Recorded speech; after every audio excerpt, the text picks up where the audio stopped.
l'imagination est plus importante que le savoir. Ces mots d'Albert Einstein résument son être. Dans un monde limité par le savoir, Einstein a libéré l'imagination pour redéfinir notre compréhension de l'univers. Imaginez-le en 1905, jeune employé au bureau des brevets, rêvant de relativité. Ce moment a bouleversé la science, tissant les premiers fils d'une théorie qui transformerait notre vision de l'espace et du temps. Le début du XXe siècle voit l'industrie émerger, les villes grandir, et des tensions politiques croître. Dans ce contexte, des esprits brillants cherchent des réponses aux questions scientifiques pressantes. La mécanique quantique émerge, jetant les bases sur lesquelles Einstein se construirait. Un jeune homme, issu d'une famille juive, commence à poser des questions sur le temps et l'espace, des concepts peu explorés. En scrutant les étoiles, il rêve de voyages au-delà des frontières de la connaissance. Ses idées de relativité prennent forme, comme des éclats de lumière dans un ciel étoilé. Il aspire non seulement à des réponses, mais à réinventer la science elle-même. Dans un monde de contradictions, il s'affirme comme un phare, défiant les certitudes, armé de son imagination. Issu d'Ulm, Einstein est un enfant curieux, désireux de comprendre le monde. Son parcours l'amène en Suisse, où il découvre un environnement propice à son éveil intellectuel. À 15 ans, il quitte l'Allemagne, et à Arrow, il forge ses théories. En 1905, alors qu'il est encore employé, il publie 4 articles révolutionnaires. Cette année-là, l'effet photoélectrique lui vaudra le prix Nobel en 1921, frayant la voie à une nouvelle vision des lois de la physique. Pourtant, la vie personnelle d'Einstein est marquée par des conflits. Son mariage avec Milva Maric se détériore sous la pression de la célébrité. Bien qu'illustre, il doit naviguer dans les complexités de l'existence humaine. Malgré cela, sa quête de vérité se poursuivra. En 1915, il dévoile la relativité générale, qui établit que la gravité est une courbure de l'espace-temps, révolutionnant notre compréhension de l'univers. Einstein devient le poète des mathématiques, chaque formule une mélodie. Son héritage ne se limite pas à des équations. Il incarne une invitation à explorer, à imaginer. Il rappelle qu'au-delà des chiffres, c'est sa vision audacieuse qui inspire des générations. Sa vie est celle d'un homme transcendant les limites de son époque, éclairant le chemin vers l'avenir.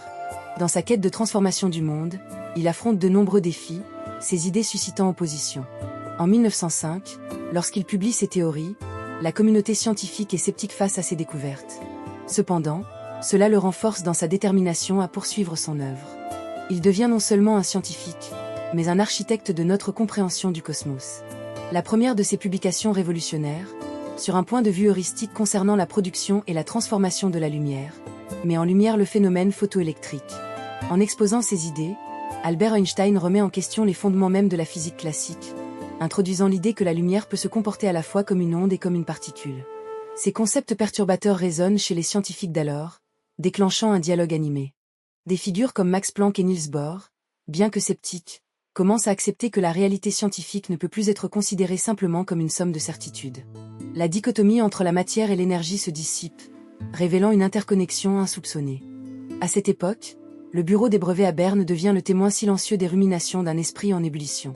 Dans ce lieu ordinaire, des heures de travail sont émaillées de réflexions sur l'infini et l'inconnu. Dans ces moments d'isolement, Einstein s'adonne à ses idées, imaginant des expériences mentales qui remettent en question tout ce que l'humanité croyait savoir. L'une de ces expériences illustre la relativité du temps en se basant sur la vitesse de la lumière, une constante universelle qui agit comme une passerelle vers une nouvelle dimension de la pensée scientifique. Un scénario mémorable se déroule alors dans son esprit, une représentation des rayons lumineux se déplaçant au même rythme qu'une horloge. Cette visualisation éveille des questions sur la perception humaine du temps, et il s'interroge sur la nature même de la réalité. Les pages de ses carnets s'enrichissent de croquis et d'équations, tandis que des pensées tumultueuses émergent de sa conscience. Si une horloge pouvait se déplacer à la vitesse de la lumière, le temps s'arrêterait pour elle, méditait-il. Ce raisonnement initié par un homme parfois considéré comme un outsider remet en question le statu quo et trouve sa place au centre des discussions scientifiques. Le contexte géopolitique de l'époque ne peut être ignoré. L'Europe est sur le point de connaître des bouleversements majeurs. La Première Guerre mondiale approche, et avec elle, un climat de tension et de méfiance. Dans ce cadre tourmenté, Einstein se positionne en défenseur de la paix, utilisant sa voix pour s'opposer à la guerre. En 1914, alors qu'il observe les tensions grandissantes, il écrit une lettre à un collègue, exprimant son agonie face aux événements imminents.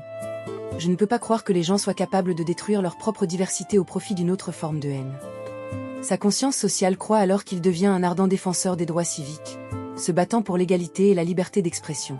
Il rappelle à ses contemporains que la science ne peut être dissociée de l'humanité. En 1915, La présentation de sa théorie de la relativité générale au monde scientifique marque un tournant décisif. Dans la salle du séminaire à l'université de Berlin, il évoque la gravité non pas comme une force, mais comme une courbure de l'espace-temps, un concept qui ébranle les fondations mêmes de la physique. Poussant les limites de l'imagination humaine, il décrit comment la masse des objets célestes déforme la trame de l'univers, provoquant alors la chute des autres corps.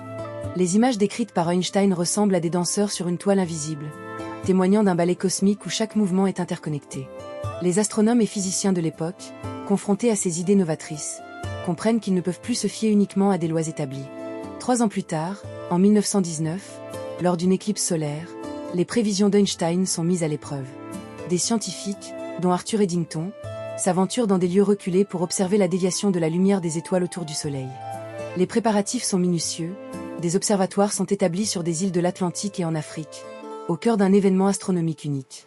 Tout le monde attend avec impatience ce moment où l'observation des étoiles sera possible. Lorsque les résultats confirment ces théories, le monde est en émoi. La reconnaissance est immédiate.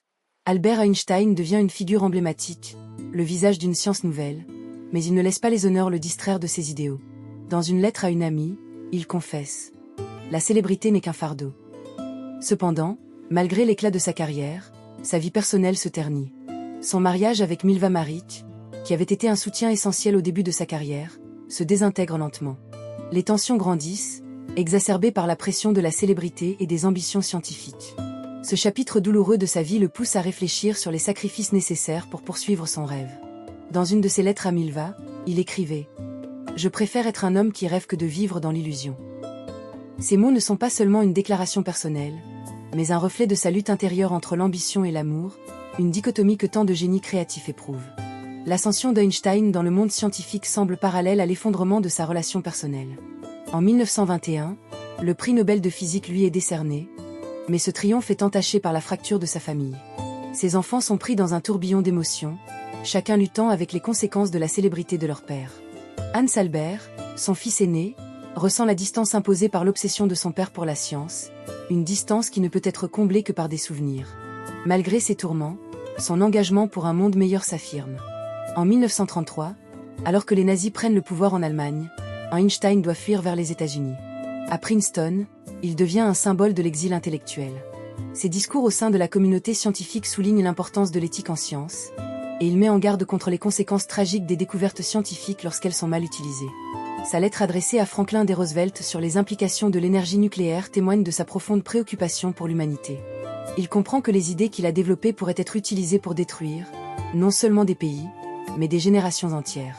En exprimant ses craintes sur la course à l'armement, il préfigure un avenir où la puissance scientifique pourrait être corrompue par les ambitions des États. Tout au long de sa vie, il incarne l'idée que l'imagination est indissociable de l'innovation. La science, selon lui, n'est pas qu'un ensemble d'équations, mais un moyen de poser les questions existentielles. Il aborde les défis de son époque avec une vision inspirante, prenant la curiosité intellectuelle comme moteur d'évolution.